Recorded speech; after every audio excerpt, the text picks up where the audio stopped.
Bienvenue. Point de départ de cette vidéo, cette fiche cartonnée sur laquelle il y a un 2 lignes. Un 2 lignes est un programme basique court puisqu'il ne contient que 2 lignes d'instruction. Et le but est d'en faire un maximum malgré cette contrainte.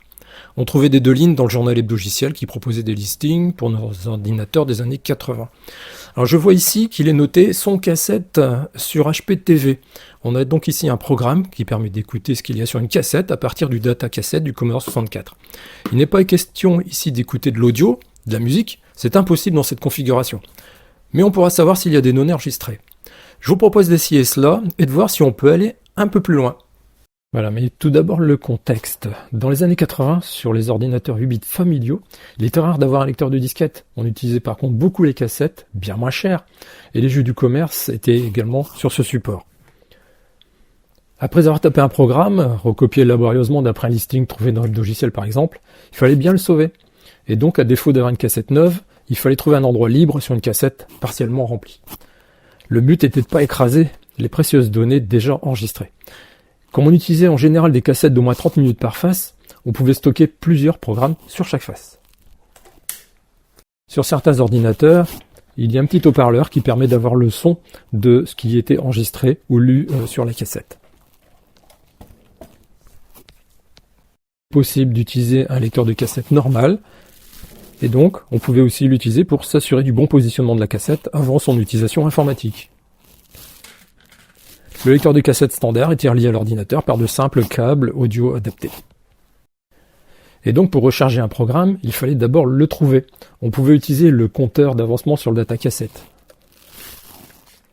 Mais pour tomber au plus juste, il fallait rembobiner la cassette à chaque fois et mettre ce compteur mécanique à 0, puis avancer la bande jusqu'à la position libre. On se souvient tous qu'on avait des fiches par cassette avec la position compteur des programmes qu'on avait pu enregistrer.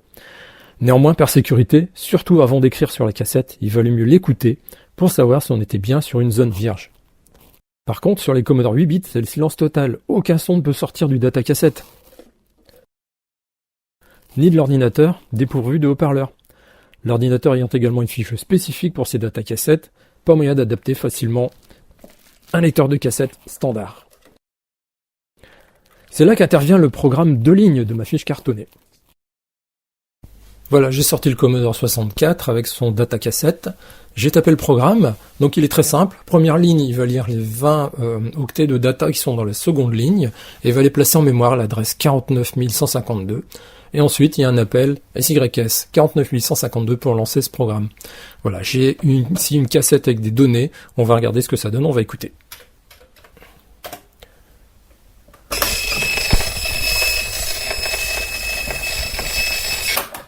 Alors effectivement, on entend le son de la data qui est sur la cassette. Mais si on essaye maintenant avec une cassette audio, qu'est-ce que ça donne? On va regarder ça.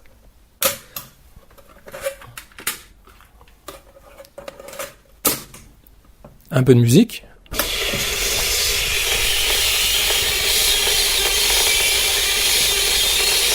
Donc on voit que le son est complètement transformé. On n'a pas quelque chose d'audible. Impossible d'écouter de la donnée audio avec un datacassette.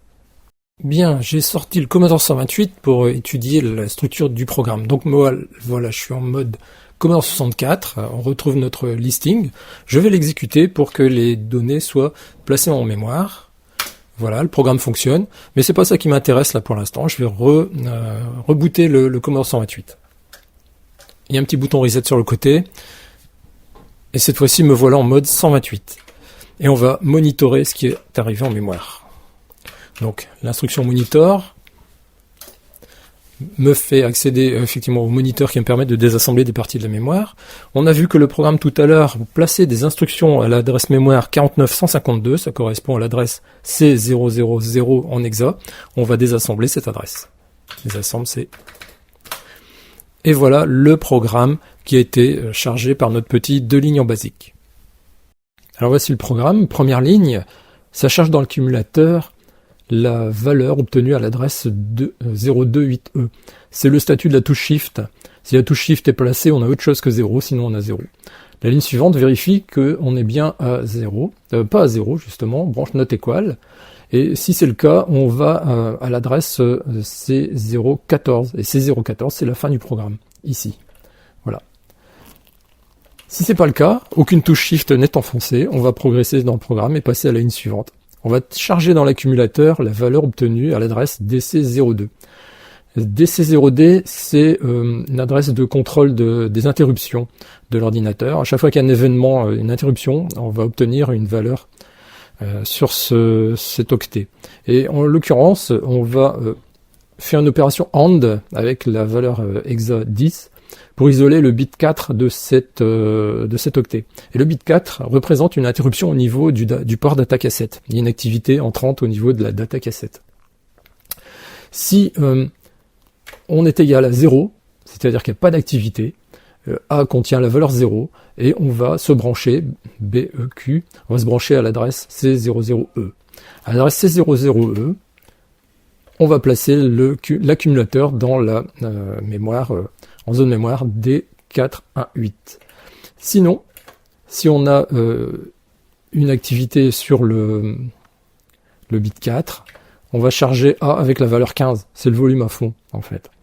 Et on va placer cette valeur-là, la ligne suivante, à l'adresse D418 pour mettre le volume. Donc en fait, le volume va alterner entre la valeur 0 ou la valeur 15, minimum, maximum, au fil des boucles de ce programme.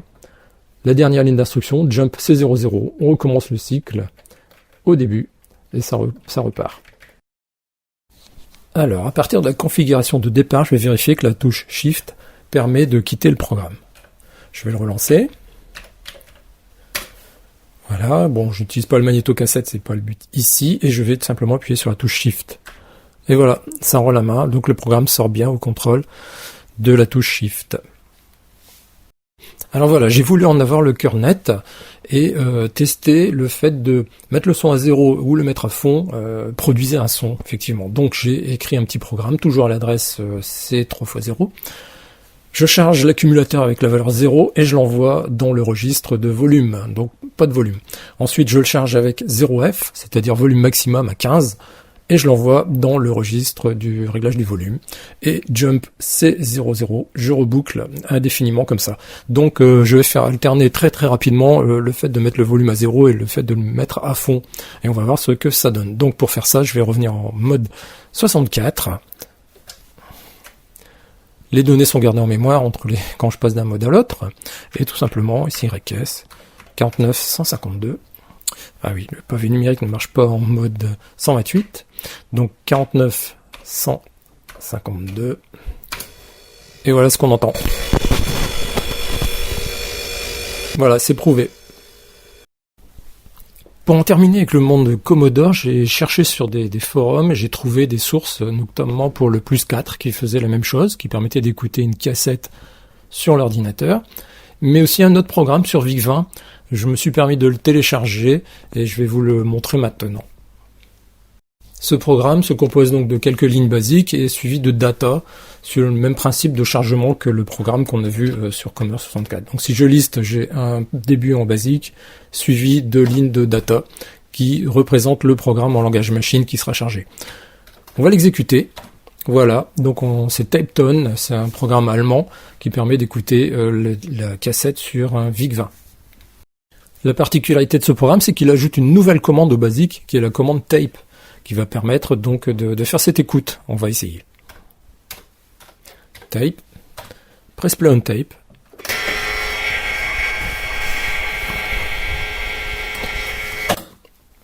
Voilà, on entend bien le son de la cassette, le son du programme.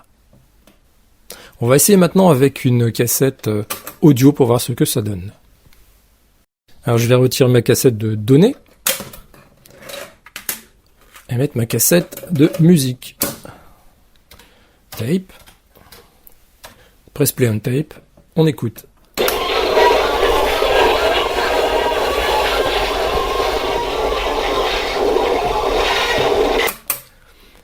C'est pas plus mal, c'est même mieux que ce qu'on écoutait sur Commodore 64. Là on entend quand même un peu la musique, on reconnaît beaucoup mieux.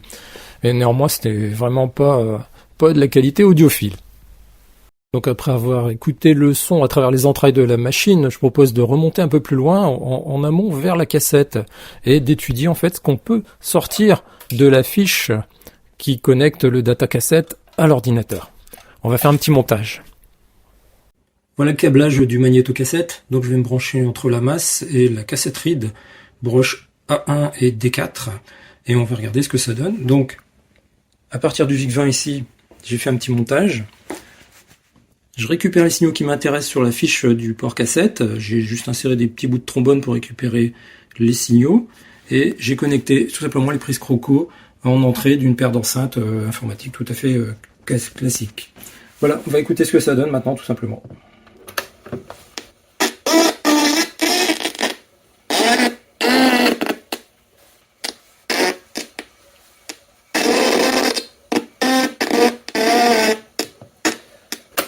Voilà, on va arrêter les souffrances. Donc le signal est déjà transformé en sortie de magnéto. Il n'est pas possible de récupérer un son audio humain en sortie. En conclusion, et pour rester simple, je peux vous dire que le datacassette 1531 de Commodore traite du signal numérique jusqu'à 300 baud. L'onde sonore est ici une onde carrée. Son électronique n'est pas faite pour gérer un signal audio. C'est la même chose pour les autres datacassettes comme par exemple les modèles Thomson TO et MO. Si vous avez aimé cette vidéo, appris quelque chose, ou que cela vous a remémoré un temps lointain, je vous invite à cliquer sur le pouce et surtout à vous abonner pour ne pas manquer les prochaines vidéos. Merci et à bientôt.